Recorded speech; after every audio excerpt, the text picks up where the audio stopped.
Bonjour, moi c'est Pascal Michaud, je suis le papa d'Anthony.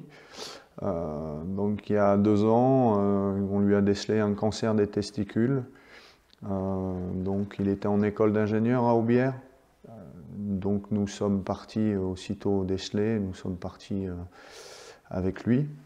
De là, les médecins nous ont dit que ça avait déjà migré aux poumons. De ce fait, il avait un décollement des poumons, donc un pneumothorax, car il avait déjà des dizaines de métastases sur les 2 poumons. Ensuite, donc, il a été soigné. Effectivement, on vous dira que 97% du cancer des testicules se guérissent ou se soignent. Il y a 2 types de cancer des testicules. Donc un qui est virulent et l'autre moins. Malheureusement, lui a été victime du cancer le plus virulent. Donc ce qui s'est passé ensuite, nous avons été transférés à Paris, Gustave Roussy. De là, nous avons été confinés, puisque c'était la période du premier confinement Covid. Donc à l'issue, il a été opéré des poumons. Le fin juin, on nous a annoncé qu'il était en rémission et le 9 juillet, il est décédé d'un cancer foudroyant du cerveau.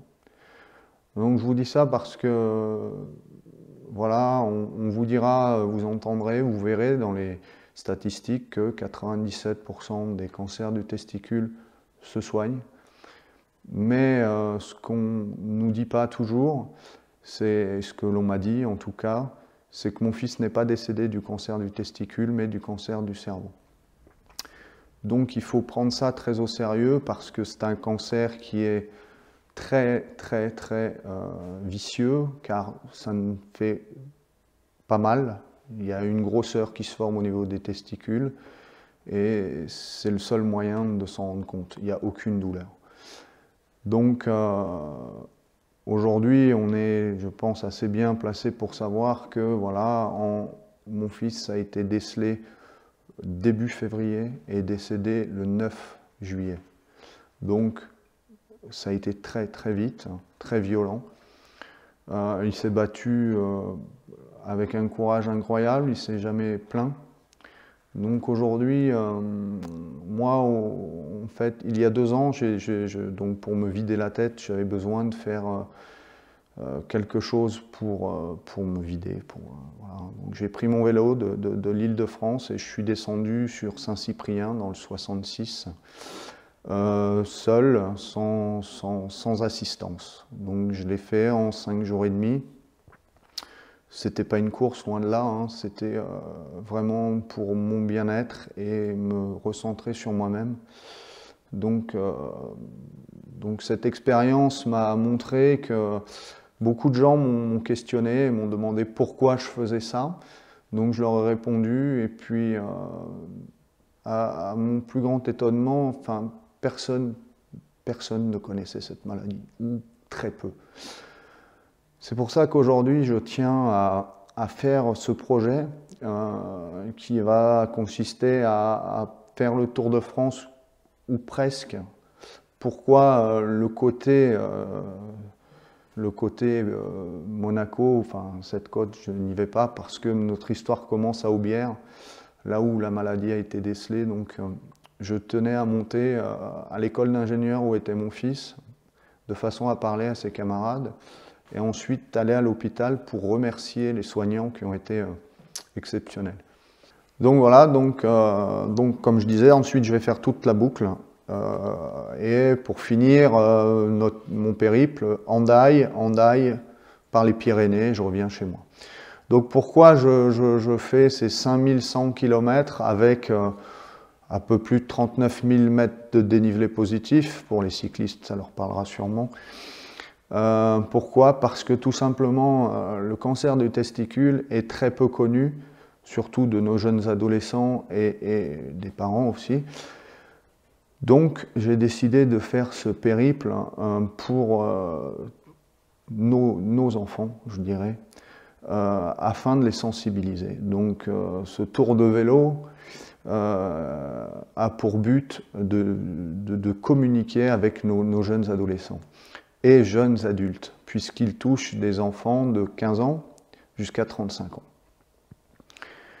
Donc pour ce faire, nous communiquerons via les réseaux sociaux, Facebook, Instagram, LinkedIn, YouTube. Voilà. Ce qui permettra de toucher un maximum de personnes, que ce soit les parents ou les enfants. J'insiste sur le fait que ça n'arrive pas qu'aux autres, on en est la preuve. Et quand on vous dit qu'il n'y a que 2% des jeunes qui sont touchés, qui décèdent du cancer du testicule, c'est vrai, sauf que pour mon cas, mon fils n'est pas dans ces 2%. S'il n'avait pas eu ce cancer, ça n'aurait jamais migré, il n'aurait pas eu le cancer des poumons ni celui du cerveau. Donc, il faut être conscient qu'il ne faut pas se fier aux statistiques. Voilà, c'est ce que je veux dire, ce que je veux sensibiliser les gens là-dessus. Donc, le meilleur moyen de se battre, en tout cas, et de sauver nos jeunes et jeunes adultes, c'est d'en parler. Voilà pourquoi je vais faire ces 5100 km, parce que tous les jours, je vais en parler sur les réseaux, sur tous les réseaux. Voilà. Et puis, donc, nous sommes à la recherche de partenaires financiers, des partenaires, ainsi que nous sommes aussi à la recherche d'hébergement. Voilà. Pourquoi? Parce que pour ce type de projet, je pense qu'il est préférable d'être logé chez l'habitant, comme nous serons tentés de dire, parce que pour la communication, je pense que c'est vraiment mieux, et l'hôtel, c'est plus impersonnel, quoi. Donc voilà pourquoi je souhaiterais en tout cas être hébergé chez l'habitant, pour ces raisons. Voilà. Il y a une cagnotte Litchi qui est ouverte aussi, que vous retrouverez dans le lien, qui me servira pour financer le projet, ou en partie en tout cas, car vous n'êtes pas sans vous douter qu'un tel projet, 39 jours de roulage avec tout ce qui va avec, hein, les repas, les entretiens du vélo, parce que nous vous montrerons le vélo, mais ça demande des entretiens, des remplacements de pneumatiques, de freins, enfin voilà, donc c'est 39 jours, c'est 5100 km, je le répète, donc voilà. Plus certains logements où il faudra certainement que j'aille à l'hôtel ou autre, mais en tout cas voilà. Donc j'attends que le projet soit un peu plus ficelé dans le sens où, quand nous aurons d'autres partenaires, pour pouvoir faire les vêtements, la tenue pour le projet, car je ne peux pas actuellement lancer des flocages sur des tenues sans en avoir tous les partenaires. Voilà. Donc je tenais à remercier donc, tous les partenaires, tous les sponsors, la famille, tous ceux qui nous ont aidés à réaliser ce projet. Je tenais aussi à remercier la mairie d'Alenia, car j'ai rencontré le maire récemment, qui donc s'est proposé de contacter toutes les mairies dans lesquelles je vais faire étape, afin de les informer de ma venue, de la date de ma venue, et de leur demander s'il était possible de m'héberger. Je pense que c'est important pour moi en tout cas de vous remercier tous, ainsi que tous les donateurs sur Litchi, pour certaines personnes que je ne connais absolument pas. Donc merci déjà de leur confiance et puis de l'intérêt qu'ils portent à notre projet, qui, je le répète, est un projet que je mène pour vos enfants principalement, parce que malheureusement nous, notre histoire elle est écrite, mais je refuse de toute façon d'en rester là. Donc voilà, donc merci à tous.